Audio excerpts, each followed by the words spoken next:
আসসালামু আলাইকুম। ঈদ মোবারক। সবাইকে অভিনন্দন এবং ঈদের শুভেচ্ছা। আলহামদুলিল্লাহ, আল্লাহ সুবহানাহু ওয়া তাআলার অশেষ মেহেরবানিতে একটি সুন্দর মাস আমরা অতিবাহিত করেছি। তো আজকে একটা বিশেষ আমল বলব, যেটা হচ্ছে রাসূলুল্লাহ সাল্লাল্লাহু আলাইহি ওয়াসাল্লাম ওমর রাদিয়াল্লাহু তাআলা আনহুকে শিখিয়েছিলেন। সেটা হচ্ছে সূরা ইখলাস ১০ বার পড়ার ফাজাইল। আল্লাহ রাসূল সাল্লাল্লাহু আলাইহি ওয়াসাল্লাম বলেছেন যে, যে ব্যক্তি ১০ বার সূরা ইখলাস পড়বে, অর্থাৎ কুল হুয়াল্লাহু আহাদ এই সূরাটা ১০ বার তিলাওয়াত করবে, তাকে আল্লাহ সুবহানাহু ওয়া তাআলা জান্নাতে একটি মহল দিবেন। সুবহানাল্লাহ! কত সহজ আমল। তো ওমর রাদিয়াল্লাহু তাআলা আনহু অবাক হয়ে গেলেন। বললেন যে, ইয়া রাসূলাল্লাহ, এত সহজ আমলে আল্লাহ সুবহানাহু ওয়া তাআলা জান্নাতে একটি মহল দিবেন, তাহলে তো আমি অনেক মহল তৈরি করব। আল্লাহ রাসূল সাল্লাল্লাহু আলাইহি ওয়াসাল্লাম ফরমালেন, ওমর, তুমি এরকমভাবে আ তোমার মহল তৈরি করতে থাকো। নিঃসন্দেহে আল্লাহ তাআলা অনেক বেশি দেনেওয়ালা। আল্লাহ সুবহানাহু ওয়া তাআলা খাজানাতে কোনো কিছু কমি নাই। কত সহজ আমল। এইজন্য আমরা প্রতিদিন সব ফরজ নামাজের পরে ১০ বার সূরা ইখলাস তিলাওয়াত করতে পারি।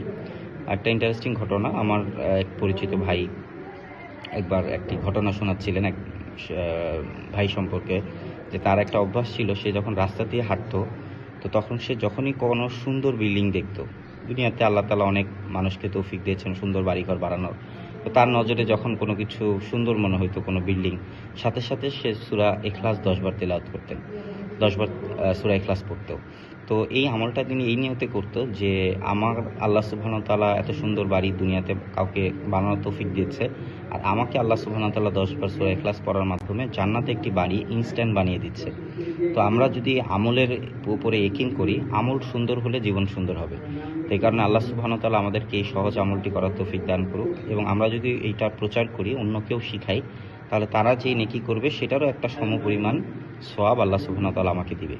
এটা হচ্ছে এই উম্মতের একটা বিশেষ পাওয়া, যে আল্লাহ সুবহানাহু ওয়া তাআলা এই উম্মতকে আহ, আহ, এই মহান একটি কাজের দায়িত্ব দিয়েছেন, যে আমাদের নবী যেহেতু আসবে না, নবীওয়ালা কাজের জিম্মাদারি আমাদের উপর আল্লাহ সুবহানাহু ওয়া তাআলা দিয়েছেন।